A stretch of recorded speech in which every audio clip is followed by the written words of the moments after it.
Hi friends, എല്ലാവർക്കും advocate അഞ്ജലിയുടെ ഏറ്റവും പുതിയ പ്രൊമോയുടെ റിവ്യൂയിലേക്ക് സ്വാഗതം കേട്ടോ. അപ്പോൾ ഇന്നത്തെ എപ്പിസോഡ് നിങ്ങൾ എല്ലാവരും കണ്ടു കാണുമെന്ന് ഞാൻ പ്രതീക്ഷിക്കുന്നു. അപ്പോൾ ഇന്നത്തെ എപ്പിസോഡിൻ്റെ ഏറ്റവും അവസാന ഭാഗം എന്ന് പറയുന്നത് അനുപമ ഹാർഡ് ഡിസ്ക് രാഘവനുണ്ണിയുടെ കയ്യിൽ കൊണ്ടുപോയി കൊടുക്കുകയാണ് കേട്ടോ. അപ്പോൾ ഇതാണ് ഒറിജിനൽ, നമ്മുടെ കയ്യിലൊരു ഡ്യൂപ്ലിക്കേറ്റ് ആണ്, അത് നശിപ്പിച്ച് കളഞ്ഞുവെങ്കിലും ഒറിജിനലുണ്ട് എന്ന് പറഞ്ഞിട്ട് രാഘവനുണ്ണിയുടെ കയ്യിൽ കൊണ്ടുപോയി കൊടുക്കുകയാണ് കേട്ടോ. അപ്പോൾ ഇത് അനുപമയുടെ കയ്യിൽ ഹാർഡ് ഡിസ്ക് കണ്ട് ശരിക്കും ഷോക്കഡ് ആയിട്ടിരിക്കുകയാണ് കേട്ടോ രാഘവനുണ്ണി. അദ്ദേഹം സ്വപ്നത്തിൽ പോലും പ്രതീക്ഷിച്ചിട്ടില്ല ഇങ്ങനെയൊരു സംഭവം, ഇങ്ങനൊരു ട്വിസ്റ്റ് പത്മ കേസിലുണ്ടെന്നുള്ളൊരു കാര്യം. എന്താണെങ്കിലും എപ്പിസോഡ് ഇങ്ങനെയൊക്കെയാണ് അവസാനിച്ചിട്ടുള്ളത്. എന്താണെങ്കിലും നാളത്തെ പ്രൊമോയുടെ റിവ്യൂയിലേക്ക് പോകാം കേട്ടോ. വളരെ നല്ലൊരു പ്രൊമോ തന്നെയാണ് കേട്ടോ ഇന്ന് വന്നിട്ടുള്ളത്. വളരെയധികം ദേഷ്യവും സങ്കടമൊക്കെ തോന്നുന്നുണ്ട് കേട്ടോ അമ്മായിയുടെ ഈ പ്രവൃത്തി. ഹാർഡ് ഡിസ്ക് അഞ്ജലിയുടെ കയ്യിൽ നിന്ന് അടിച്ചു കൊണ്ടുപോയി പണത്തിന് വേണ്ടിയിട്ട് അനുപമയുടെ കയ്യിൽ കൊണ്ടുപോയി അമ്മായി ആർത്തി മൂത്ത അമ്മായി കൊടുത്തിരിക്കുകയാണല്ലേ. അവിടെ അഞ്ജലിയുടെ വീട്ടിൽ നിന്ന് തിന്നും കുടിച്ചും ആ പുള്ളിക്കാരി കിടന്നിട്ട് ചെയ്ത പണിയെന്ന് പറയുകയാണെങ്കിൽ ഒരു രീതിയിലും ക്ഷമിക്കാൻ പറ്റുന്നൊരു പണിയല്ല.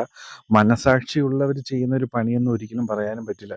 എന്താണെങ്കിലും അമ്മായിയുടെ കയ്യിൽ നിന്നും ഇത്രത്തോളം ദുഷ്ടത്തിനെ നമ്മൾ സ്വപ്നത്തിൽ പോലും പ്രതീക്ഷിച്ചില്ല അല്ലേ. കാരണം എത്ര കഷ്ടപ്പെട്ടാണ് ഈ പത്മ കേസുമായിട്ട് നമ്മുടെ അഞ്ജലി മുൻപോട്ട് പോയിക്കൊണ്ടിരിക്കുന്നത്. അതിനിടയിലാണ് ഈ പുള്ളിക്കാരി ഇങ്ങനൊരു പണി അഞ്ജലിക്ക് വെച്ചിട്ടുള്ളത്.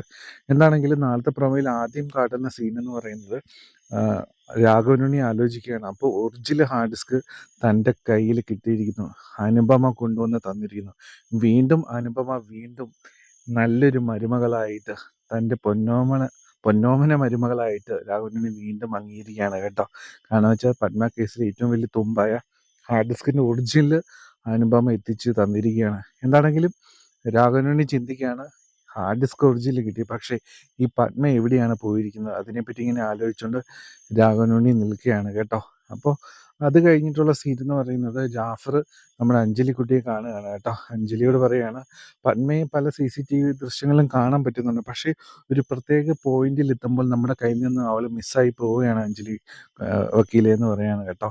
അപ്പോൾ പത്മയെ കണ്ടെത്താനായിട്ട് ഇതുവരെ പറ്റുന്നില്ല കേട്ടോ. അപ്പോൾ ഇതിനിടയിൽ കുറുപ്പിൻ്റെയോ അതുപോലെ രാഘവനുണ്ണിയുടെയോ ഗുണ്ടകൾ പത്മയെ പുറകെ ചെന്ന് പിടിച്ചുകൊണ്ട് പോകാനായിട്ട് ശ്രമിക്കുന്നുണ്ട്. അങ്ങനെ സീനും പ്രൊമോയിൽ കാട്ടുന്നുണ്ട് കേട്ടോ. എന്താണെങ്കിലും ഏറ്റവും അവസാനത്തെ ഭാഗം നമ്മുടെ ചങ്ക് താഴ്ത്ത് കളഞ്ഞു കേട്ടോ. അപ്പോൾ പത്മ കേസിൽ ഇനി മുമ്പോട്ട് പോകാനുള്ള സംഭവം നമ്മുടെ ഈ CCTV ദൃശ്യങ്ങളടങ്ങിയ ഹാർഡ് ഡിസ്ക് ആണെന്ന് പറഞ്ഞുകൊണ്ട് അത് എടുത്ത് ജാഫറിന് കൊടുക്കാനായിട്ട് അഞ്ജലി ഭാഗം തുറന്നു നോക്കുമ്പോൾ അത് കാണുന്നില്ല.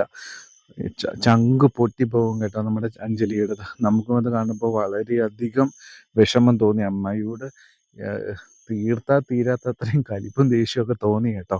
എന്താണെങ്കിലും ഇങ്ങനെയൊക്കെയാണ് പ്രൊമോ വന്നിട്ടുള്ളത്. നാളത്തെ എപ്പിസോഡ് നല്ലൊരു അടിപൊളി എപ്പിസോഡ് തന്നെയായിരിക്കുമെന്ന് ഉറപ്പാണ്. എന്താണെങ്കിലും നിങ്ങൾ കാത്തിരിക്കുക. നമ്മുടെ ചാനൽ ആദ്യമായിട്ട് കാണുന്നവർ ഒന്ന് സബ്സ്ക്രൈബ് ചെയ്താൽ വളരെ ഉപകാരമായിരുന്നു കേട്ടോ. എന്താണെങ്കിലും വേറെ വീഡിയോസൊക്കെ ആയിട്ട് വരാം. നമ്മുടെ ചാനൽ സപ്പോർട്ട് ചെയ്യാൻ മറക്കല്ലേ. അപ്പോൾ ടേക്ക് കെയർ, ബൈ ബൈ, ശുഭരാത്രി.